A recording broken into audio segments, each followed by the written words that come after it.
He touched the fallen star and heard a woman's voice say, "I've been waiting so long."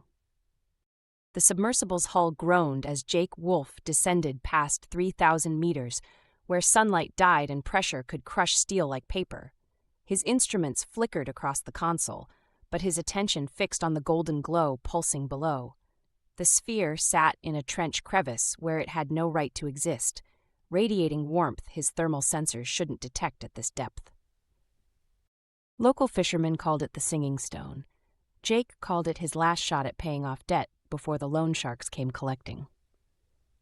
He extended the mechanical arm, fingers of titanium and hydraulics reaching through black water. The sphere's surface rippled like liquid metal. Beautiful. Probably worth a fortune to the right collector. His gloved hand settled on the manual override. Protocol said use the arm. Protocol also said don't dive alone, don't chase legends, don't throw away a naval career for conscience. Jake had stopped caring about protocol the day they'd court-martialed him. He opened the external hatch. Water flooded the compression chamber.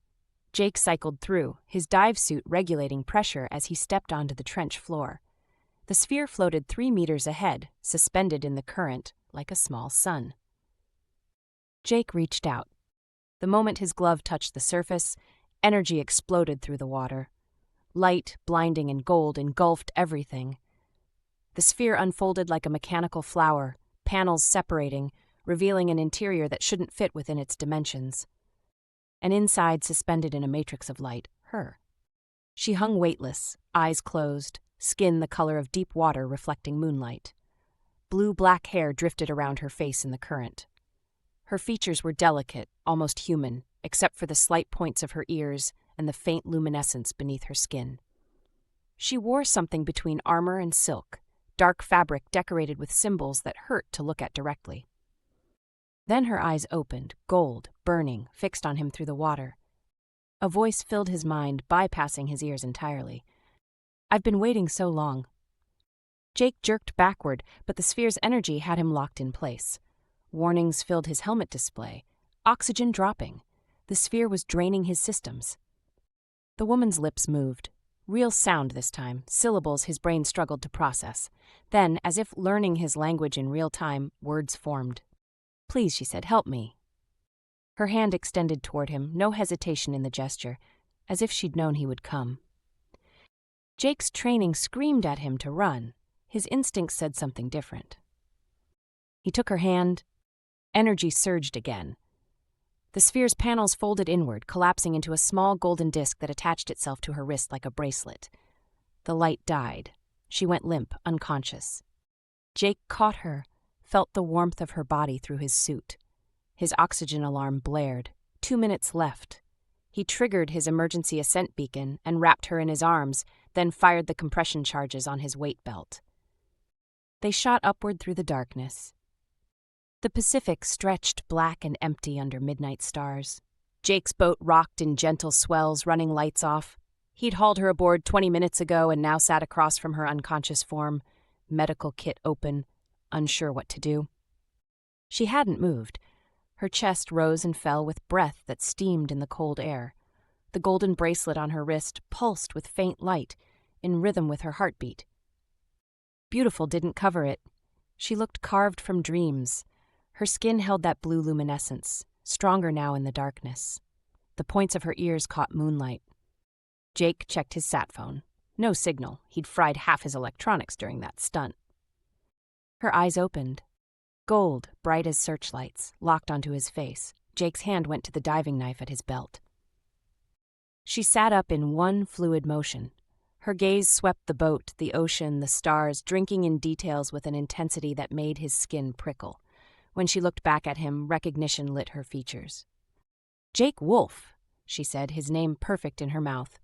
"Lieutenant Commander, dishonorably discharged, court-martialed for disobeying direct orders during the Jakarta incident." Jake's fingers tightened on the knife handle.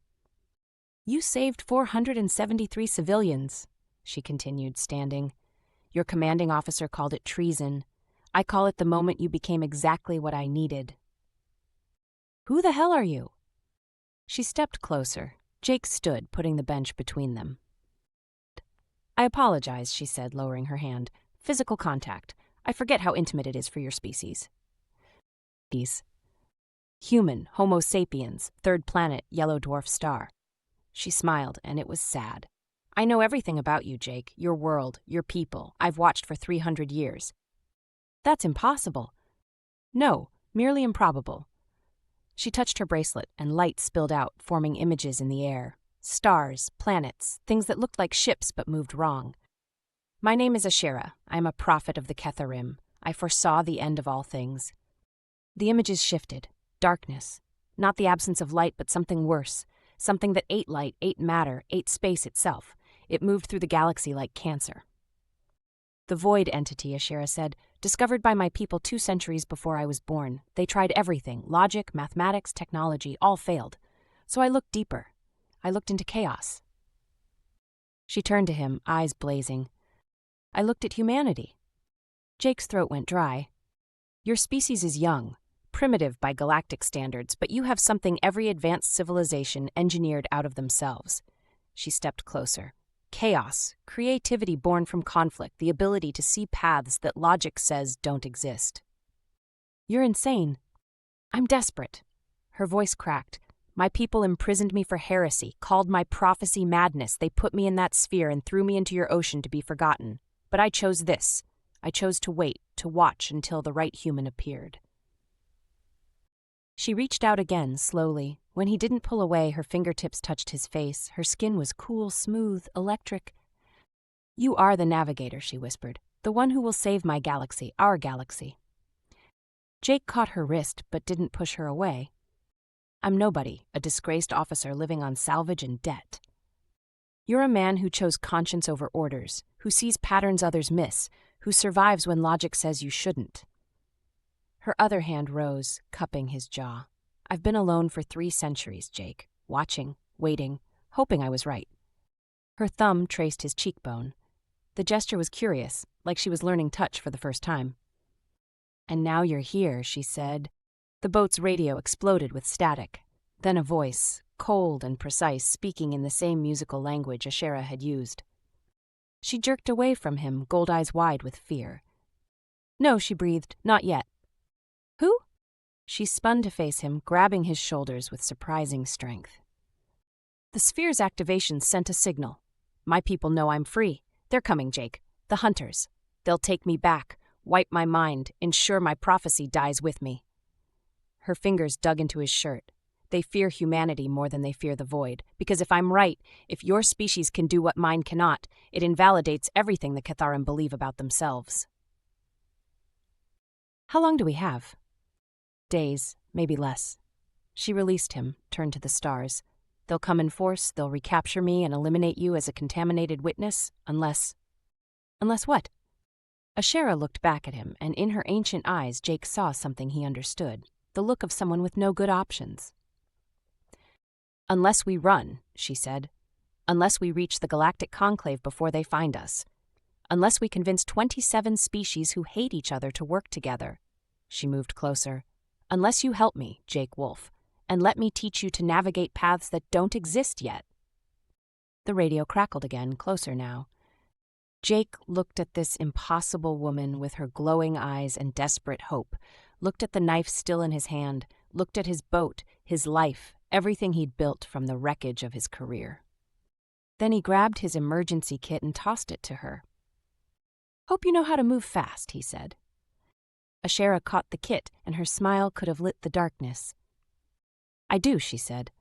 Jake fired up the engine. The boat leaped forward into the night as something gold and terrible screamed across the sky behind them. Jake's warehouse sat on a forgotten stretch of coastline where the highway gave way to gravel and rust. He'd bought it with the last of his severance pay. Concrete walls, corrugated roof, close enough to the water for his work, but far enough from civilization that no one asked questions. The boat scraped against the private dock as dawn painted the sky copper. Ashera stepped onto the pier, studying the building with those unsettling golden eyes. This is your refuge, she asked. It's off-grid and paid for. That's all that matters. Inside smelled like motor oil and salt. Salvage equipment lined the walls. Welding torches, compressors, diving gear in various states of repair. Jake's living space occupied a corner, a cot, a hot plate, a shelf of books. Ashera moved through the space, fingers trailing over his belongings. Each touch seemed deliberate, cataloging. "You live alone," she said. "Easier that way. Lonelier, too." Jake locked the door, engaged the security system he'd installed himself. 3 different fail-safes. "You said they're coming. How do we prepare?"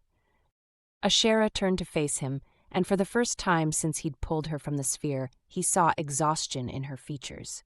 The luminescence beneath her skin had dimmed. She swayed slightly. "Ashera?" She caught herself against the workbench.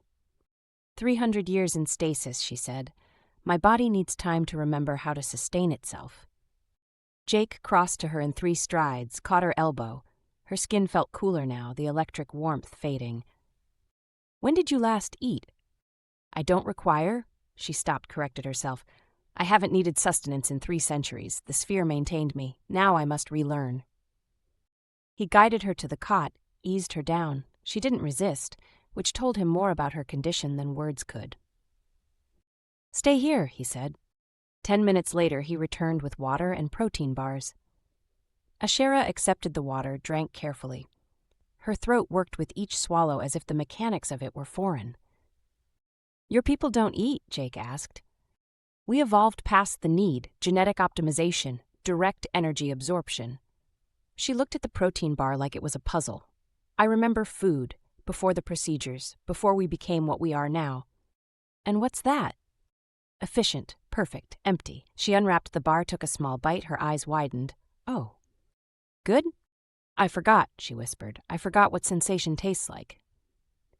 Something in her voice made Jake's chest tighten. He sat beside her on the cot, close enough to catch her if she fell. "How long until you're recovered?" he asked. "Hours, maybe a day."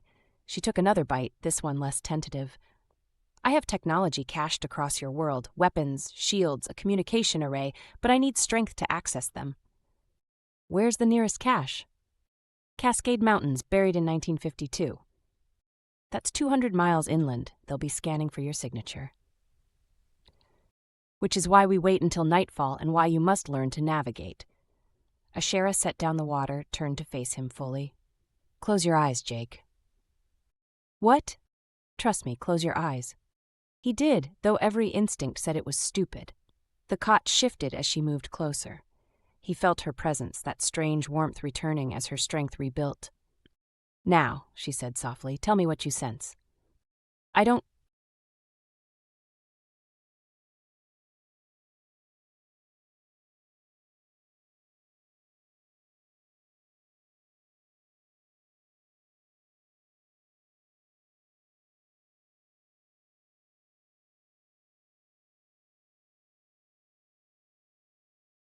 He tried, focused past the sound of waves outside, past his own breathing, felt for something he couldn't name. "I don't feel anything," he said. "Liar." Her fingers touched his temple, feather light. "Your heart rate just spiked. You felt me move before I did. You're tracking 6 different environmental variables without conscious thought." Her thumb traced the shell of his ear. "You're always navigating, Jake. You just don't know it." His eyes opened. She was right there, close enough he could see the patterns in her irises, fractals that shifted like living geometry. "Why me?" he asked. "There are 7 billion humans. Why am I so special?" "Because you already paid the price for doing what's right." Her hand slid from his temple to his jaw. "Everyone else still thinks they have something to lose. You know better." "That's not an answer." "No," she agreed, "it's not." She leaned in, and Jake's world narrowed to the space between them. Her lips were close enough to kiss, but she stopped, waiting. "This isn't protocol for your people, is it?" he said. "We don't have protocols for this. We engineered desire away." Her eyes searched his face, but I remember it, like food, like touch. I remember wanting. Jake closed the distance. The kiss was electric, literally. His nerves lit up like someone had run current through him. Ashera gasped against his mouth, fingers digging into his shoulders. When they broke apart, her skin glowed brighter, energy crackling along her arms. "Sorry," she breathed. "I can't control—" He kissed her again, let her energy wash through him, sharp and sweet and alive. Her hand slid into his hair, pulling him closer. The cot creaked beneath them as she shifted, pressing against him with desperate intensity. Jake's pulse hammered.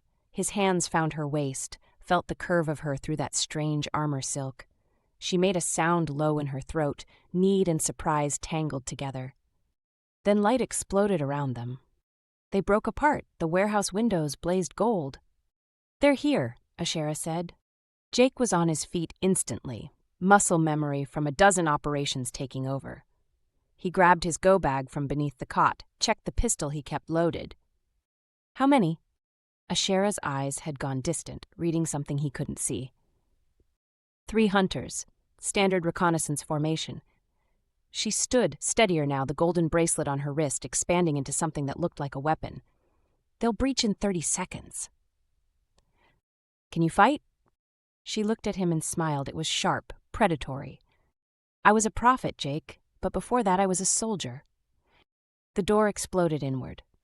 They came through like liquid metal, tall and sleek with that same blue-tinted skin Ashera had, but their faces were masks of biomechanical integration.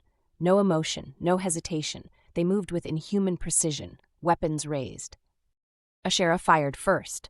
Her weapon crackled with energy that made the air taste like copper. The lead hunter's shield flared, absorbed the blast. It returned fire. Jake dove behind the workbench, came up shooting. His bullets sparked off alien armor. Useless. But it bought Ashera a second to close distance. She moved like water, like violence given form. Her weapon shifted configurations with each strike. Blade, bludgeon, energy whip. She fought with centuries of experience, reading her opponents 3 moves ahead. But there were 3 of them, and only one of her. The second hunter flanked while she engaged the first. Jake saw it happen, saw the angle of attack. Navigation, Ashera had called it, the ability to see paths. He saw this one clearly. Jake grabbed a compressed air canister from his welding setup, threw it at the hunter's feet, and fired. The explosion wasn't large, but the concussive force knocked the hunter sideways, into the path of Ashera's blade. She didn't waste the opening. The hunter went down hard. "Jake!" she shouted. "The truck!" He understood instantly. They couldn't win this fight. Not here. Not now. He sprinted for the back exit, Ashera covering his retreat with suppressing fire. The third hunter tried to cut them off. Jake grabbed a welding torch, ignited it, threw it at the hunter's face. It bought them 5 seconds. They burst into morning light. Jake's truck sat where he'd left it, keys in the ignition. He fired it up as Ashera vaulted into the bed, still trading shots with the hunters. Gravel sprayed as Jake floored it. In the rearview mirror, he watched the hunters emerge. They didn't pursue on foot. Instead, they moved to something that shimmered into visibility. A craft that looked grown rather than built. "They're following," Jake shouted. Ashera climbed through the sliding rear window, landed in the passenger seat with inhuman grace. "Drive for the mountains," she said. "Don't stop." Jake pushed the accelerator to the floor and aimed for the tree line as the hunter craft screamed overhead. The mountain pass cut through pine forests so thick the morning sun barely penetrated. Jake's truck rattled over potholes, engine screaming as he pushed it faster than the ancient vehicle had any right to go. In the passenger seat, Ashera monitored her bracelet, golden light casting shadows across her face. "They're 3 minutes behind," she said. "Can't go any faster without throwing a rod." "Then we don't need faster, we need smarter." She pointed ahead. "There, pull off." Jake saw nothing but trees, but he'd learned to trust her instincts. He yanked the wheel hard, and the truck bounced onto what might have been a logging road 50 years ago. Branches scraped the paint as they plunged into forest darkness. "Stop here," Ashera said. He killed the engine. Silence pressed in, broken only by the tick of cooling metal and distant bird calls. "What now?" Jake asked. Ashera climbed out, pressed her palm against a moss-covered boulder.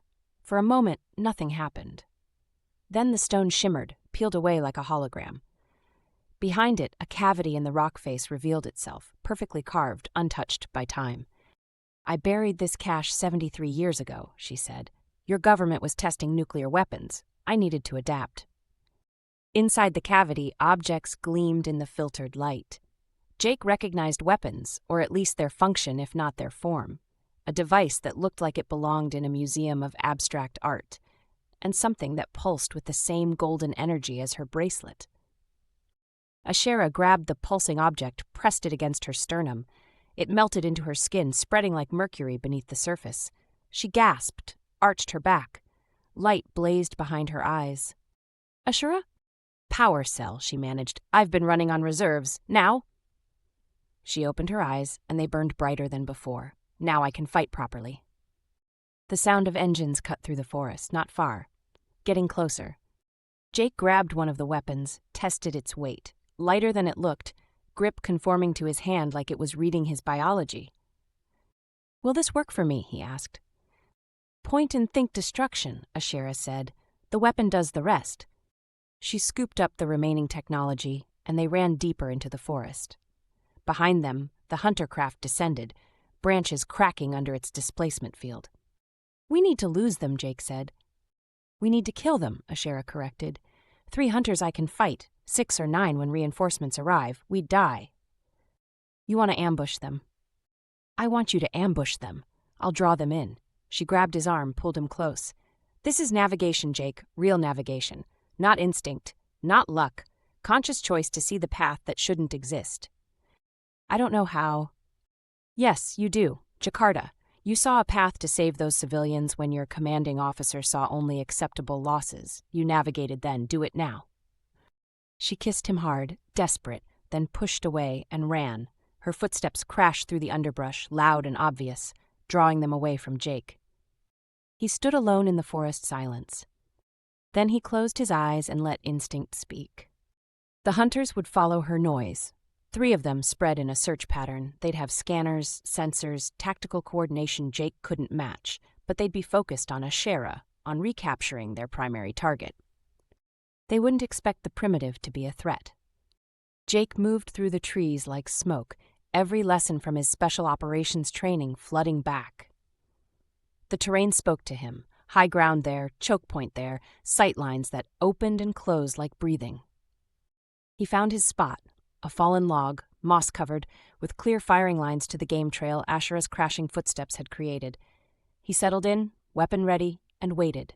The first hunter appeared 90 seconds later, tall, impossibly graceful, weapon tracking Ashera's path. Jake let it pass. Patience was its own navigation. The second followed 30 seconds behind, maintaining formation, professional. Jake waited for the third. It came through the trees to his left, slightly behind the others, covering the rear. Exactly where tactical sense said it should be. Jake fired. The weapon didn't recoil, didn't make sound. It simply erased the space between him and the hunter in a flash of golden fury. The hunter's shields flared, held for half a heartbeat, then collapsed. The hunter went down without a sound. The other 2 spun, returning fire instantly. Energy bolts vaporized the log Jake had been behind. But he was already moving, using the trees for cover, firing on the move. His second shot caught the nearest hunter in the side. It staggered, shield failing. Ashera materialized from the forest like a nightmare, her weapon singing. The hunter died before it could recover. The third hunter was smarter. It activated something on its armor and vanished. True invisibility, not just camouflage. Jake froze, tried to feel where it was, how it would move. Navigation, seeing paths that shouldn't exist. There, a shimmer in the air, 30 meters out, moving to flank Ashera while she was distracted. Jake fired 3 times, walking his shots across where he felt the hunter would be. The third shot connected. The invisibility failed. The hunter stumbled into visibility. Ashera finished it with clinical precision. Then silence. Just their breathing and the whisper of wind through pine needles. 3 down, Jake said. 9 more on the way, Ashera replied, but we bought time. She moved to him, placed her hand on his chest. Her palm was hot through his shirt. You saw it, she said, the path, the invisible hunter, you navigated. I got lucky.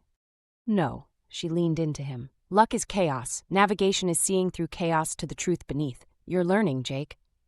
He kissed her, tasting copper and adrenaline and something electric that might have been her or might have been the aftermath of combat. Her fingers curled in his shirt, pulling him closer. "We should move," he said against her mouth. "We should," she agreed, but didn't let go. They made it another 10 seconds before breaking apart. Ashera retrieved the hunter's weapons, integrated them with her own technology. Jake watched her work, efficient and deadly. "The cache," he said. "You said you buried it in 1952 during nuclear testing." "Yes. And you've been watching humanity for 300 years. "Yes. Show me," Jake said. "Show me exactly how long you've been watching." Ashera's fingers stilled on the weapon she was configuring. For a long moment, she didn't respond. Then she touched her bracelet, and images flooded the air between them. Dates, locations, moments in history, Jake recognized. The Renaissance, the Industrial Revolution, World War II, the space race. Every major turning point in human development. And in each one a golden sphere visible in the corner, in paintings, in photographs, always watching, always present. "You've been here the entire time," Jake said slowly. "Not just watching. You were there, at every crucial moment." "Yes." "Why?" Ashera met his eyes, and in her expression Jake saw guilt. "Because I wasn't just waiting, Jake," she whispered. "I was guiding. Every cache I placed was at a pivot point. Every time I emerged from stasis, I nudged things. A word here, a destroyed prototype there, a sabotaged weapon that would have ended your species. You manipulated us. I cultivated you." Her voice cracked. 300 years ago, humanity was one path among millions. I looked ahead and saw which version would develop the traits I needed, so I ensured that version emerged. Jake stepped back. "The chaos, the creativity you claim makes us special." "I shaped it," Ashera finished. "I didn't wait for the right human, Jake. I made sure you would exist."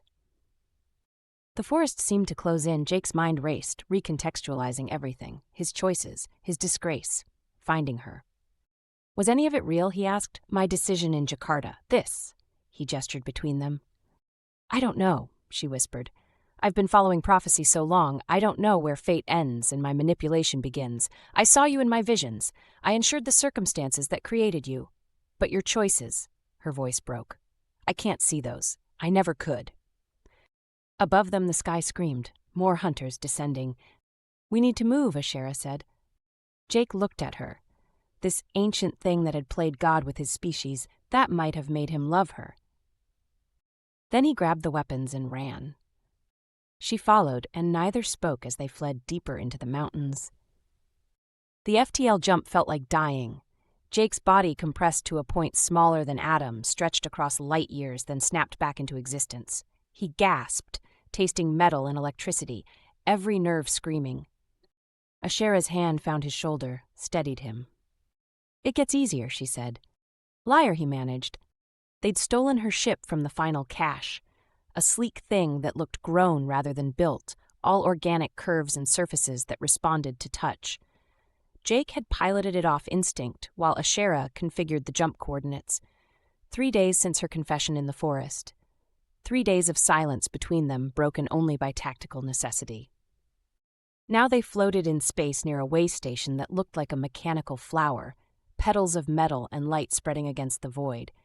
Beyond it, Jake could see the galactic core, a river of stars so dense it hurt to look at directly. "How long until we reach the Conclave?" Jake asked. 6 hours if we... The ship's alarms shrieked. "Hunters," Ashera said, hands flying across the controls. "They followed our jump signature." 3 ships materialized from nothing, larger than hers, bristling with weapons that made Jake's stolen tech look like toys. They moved with coordinated precision, boxing them in. "Can we fight?" Jake asked. "No," her voice was flat. "We run or we die." Jake grabbed the controls, felt the ship respond to his intent as much as his touch. Navigation, she'd called it. Seeing paths that shouldn't exist. He pushed the ship into a dive that gravity said was wrong, threading between 2 hunter vessels with meters to spare. Energy weapons lit up the void behind them. The ship's shields flared, held, began to fail. "Jake," Ashera warned. He saw it. The way station ahead, its defensive perimeter, the gap in coverage where maintenance had left a blind spot, a path that existed for maybe 3 seconds before the geometry shifted. Jake took it. They screamed through the gap so close that the station's shields scraped their hull. Alarms wailed, Behind them, the hunter ships broke off pursuit, unwilling to violate neutral space. For exactly 10 seconds, Jake thought they'd made it. Then the ship died. All systems simultaneously dead stick in space. What? Jake started. Light flooded the cockpit. Not from outside. From inside. From energy weapons pressed against the canopy by figures that had been waiting, cloaked, for them to pass through that specific gap. A trap. The blind spot had been bait. Out, a voice commanded in that musical language. Hands visible. Jake looked at Ashera. She nodded once, and they complied. The hunter boarding party moved with mechanical efficiency. 6 of them, weapons trained, not a wasted motion. They separated Jake and Ashera immediately, restraints snapping onto wrists that burned cold. The hunter commander stepped forward, taller than the others, face half covered in biomechanical integration that pulsed with light. Its eyes were silver, emotionless. Prophet Ashera, it said, words clipped and precise. Fugitive, heretic, your sentence is neural reformation, you will be corrected. Corvain, Ashera said, still following orders without question. Orders create efficiency, chaos creates death. Corvain's gaze shifted to Jake. The primitive will be returned to its world and monitored. Contamination protocols apply. His name is Jake, Ashera said. It is irrelevant, Corvain gestured, and 2 hunters grabbed Jake's arms. Separate holding, prepare the prophet for procedure. They dragged him through the ship, down corridors that bent wrong, into a cell that sealed behind him with a sound like breathing. Through a transparent wall, Jake watched them take Ashera in the opposite direction. She didn't struggle, didn't fight, just looked back at him once, and in her eyes he saw resignation. Acceptance. Jake slammed his fist against the wall. Time moved strangely in the cell. Could have been hours, could have been minutes. Jake's mind raced, testing every surface, every seam, finding nothing. The hunters had stripped him of weapons, technology, everything, except his clothes. But they'd left him his training, his instincts, his ability to navigate. Jake closed his eyes and felt the ship around him. Power conduits running through the walls, guard rotations that followed mathematical precision. Structural weaknesses where organic and mechanical components interfaced imperfectly. A path, narrow, probably fatal, but there. He waited for the guard rotation, counted seconds in his head. When the corridor outside went quiet, he moved. The cell wall wasn't solid. It was an energy field suspended in a frame. Jake had watched how they'd activated it, had seen the gesture the hunter had made.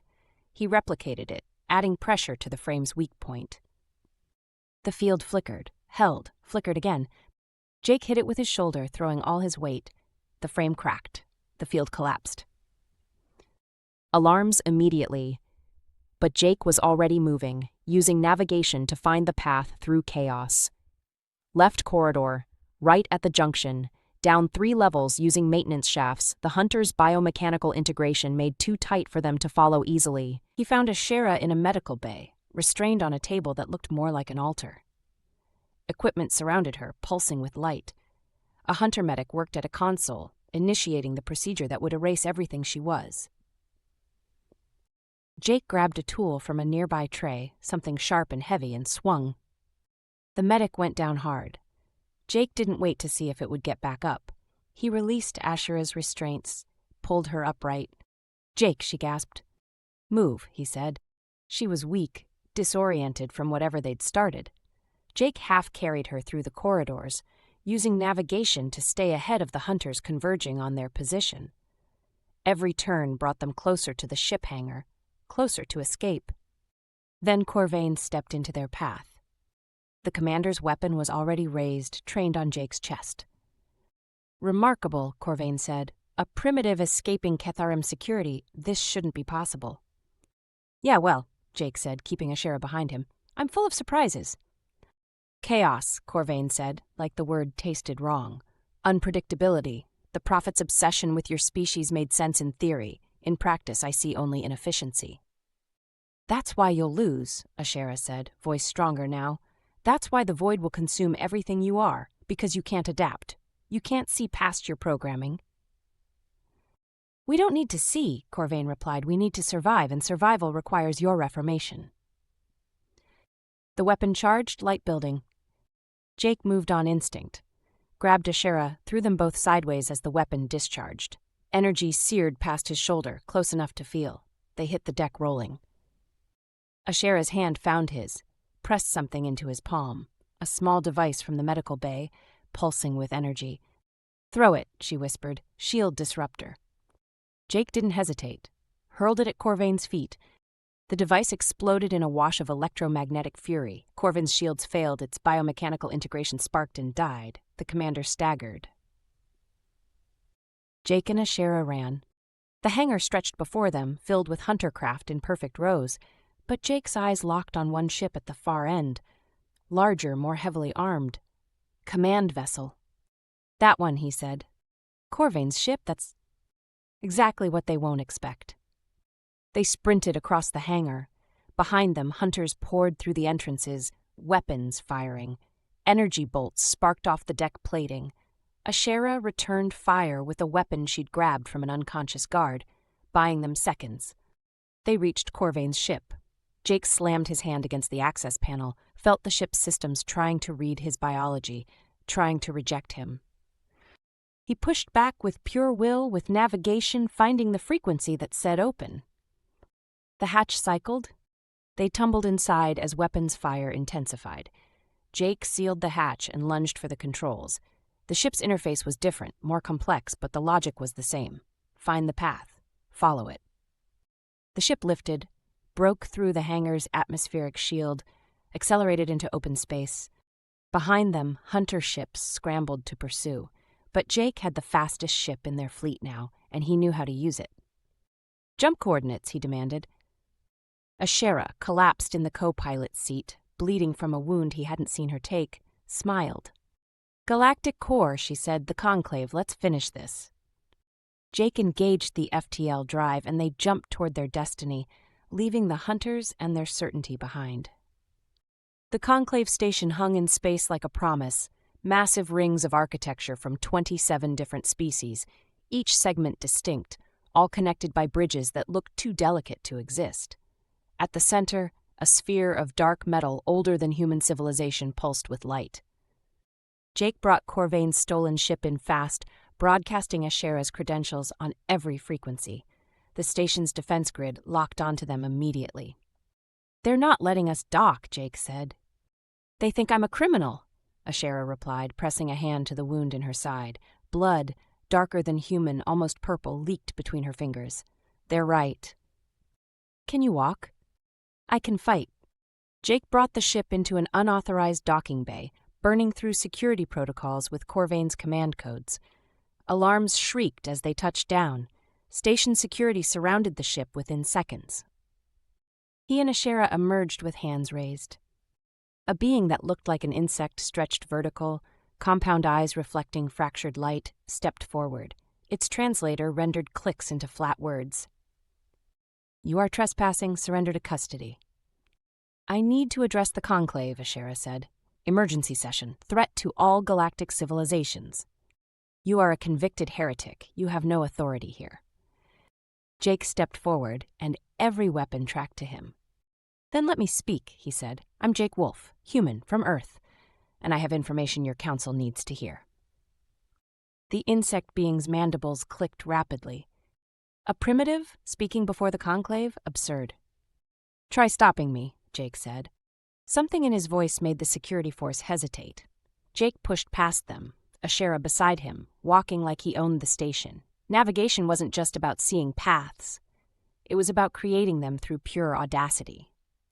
They made it 3 corridors before more security appeared, but by then Jake had triggered every alarm, every protocol. The Conclave couldn't ignore them now without explaining why. The council chamber was vast, amphitheater style, with sections for each member species. Beings of every shape filled the space. At the center, on a raised platform, an ancient being with too many limbs and eyes that held galaxies waited. "Elder Surthus, council leader." "This is irregular," Surthus said, voice layered with harmonics that made Jake's teeth ache. "We do not grant audiences to criminals and primitives." "Then make an exception," Jake said, "because in about 6 months none of this matters. The void entity you've been ignoring will reach the core systems, and you'll all die arguing about who gets to speak first." Silence crashed through the chamber. "The human speaks of classified intelligence," a reptilian delegate hissed. "How?" "Because she told me," Jake said, gesturing to Ashera, "the prophet you imprisoned for telling the truth. The one who's been right for 300 years while you've been protecting your territories and your pride." Surthas's many eyes fixed on Ashera. "Prophet, we believed you neutralized." "I was patient," Ashera said. "I waited for humanity to develop, for the one species in the galaxy that still remembers how to think chaotically, how to innovate beyond your equations." "Humanity is primitive," another delegate said, "translucent, organs visible. They've barely achieved fusion power." "And yet I'm standing here," Jake said, "in a stolen ship, having escaped your best hunters, having navigated problems your logic said were unsolvable." He turned slowly, meeting as many eyes as he could. "You want to know the difference between humans and you? We're still learning, still making mistakes, still trying things that don't make sense, and that's exactly what you need." "Eloquent," Surthas said, "but meaningless. The void entity is theoretical. Our projections show—" "Your projections are wrong," Ashera interrupted. "I've run the numbers for 3 centuries. The entity adapts to logical patterns. It consumes civilizations that think like you do. But chaos, true creativity, it can't process that." "You propose we abandon logic for randomness?" The reptilian delegate sounded disgusted. "I propose you listen," Jake said, "because I'm not asking. You're going to give humanity a seat at this table. You're going to share your resources, your technology, and you're going to coordinate a defense, or I'm going to walk out of here and watch you all die while my species keeps existing because we're too stubborn to know when we're beaten." "You threaten the Conclave?" Multiple delegates rose, outraged. "I'm stating facts," Jake said. "You need us more than we need you." Before anyone could respond, the chamber's sensors erupted with warnings. On the central display, space itself was tearing. Not a ship emerging. Something else. Something vast. The void entity had arrived early. Jake watched as the thing that shouldn't exist manifested at the system's edge. It looked like absence given form, like hunger made visible. Stars near it dimmed, flickered, died. The station's sensors screamed. "It's here," Ashera whispered. "Months early, it's accelerating." Panic rippled through the delegates. Voices overlapped in dozens of languages. Jake saw it, the paralysis of beings too civilized to act quickly. "Shut up," he said. Silence fell. "You've been preparing for this, right?" Jake asked Surthas. "Tell me you have fleets, weapons, plans." "We have contingencies," Surthas said slowly, "but implementation requires unanimous approval. Protocols must be—" "Forget your protocols," Jake said. "Ashera, can you coordinate a defense?" "If they give me access to their tactical networks, yes." "Will it work?" "No," she said honestly. "Not with conventional strategy. The entity will adapt. We need something it can't predict." Jake looked at the delegates, at their fear and their pride. "Then we improvise," he said. "Every one of you has ships, has weapons, but you're thinking like prey you're trying to defend. That's wrong." "What do you propose?" Surthas asked. "We attack, but not logically, not with patterns it can analyze. We hit it with strategies that make no mathematical sense, feints that look like mistakes, sacrifices that seem like blunders. We make it think we're losing while we're actually winning." "That's insane," the reptilian delegate said. "Exactly," Jake replied. "That's the point."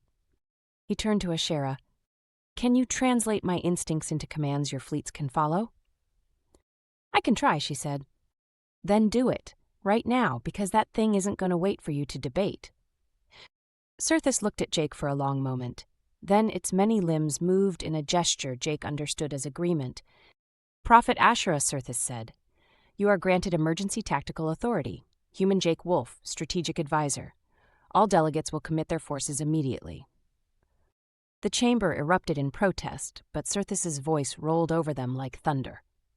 "Or watch your worlds burn while debating procedure. Choose." One by one, the delegates stood, committed their forces. The battle began within the hour. Jake stood in the command center, watching displays he barely understood, calling out strategies that violated every military doctrine. Ashera translated his chaos into actionable plans. The entity consumed the first wave, adapted to the second. But the third wave came from an angle that mathematics said was wrong, using a formation that looked amateur but positioned ships exactly where they needed to be. The entity stumbled. For the first time, it encountered something it couldn't predict. Again, Jake said, hit it from 3 vectors but make the main thrust look like a feint.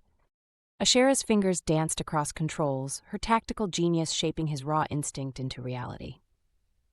The entity reeled, retreated, not defeated. They'd bought time, nothing more. But time was everything. When the immediate threat passed, Jake found himself alone with Ashera on an observation deck. Earth was visible in the distance, small and blue and precious. "They're offering you a position," Ashera said. "Humanity gets a seat on the Conclave. Full membership." "That's what you wanted," Jake said. "No," she moved closer. "I wanted to survive. I wanted my prophecy validated." Her hand found his. "But what I got was you. The man you manipulated into existence. The man who proved I can't see everything. Who navigated paths I never foresaw. Who chose to come back for me when logic said, 'Abandon me.'" She pressed his hand to her chest. 300 years I waited, Jake. But I wasn't waiting for a tool. I was waiting to remember what it means to want something for myself. "And what do you want?" "This," she said. "You, us, whatever comes next, figured out together instead of through prophecy." Jake looked at Earth, then back at her. "Your prophecy was right about one thing," he said. "Humanity does have something your people lost." "What's that?" "Hope, the stupid kind, the kind that makes us try anyway." He pulled her close. "Ready to go home?" She smiled. "I am home." Their ship jumped away, 2 souls no longer alone, while behind them the galaxy began learning to navigate chaos.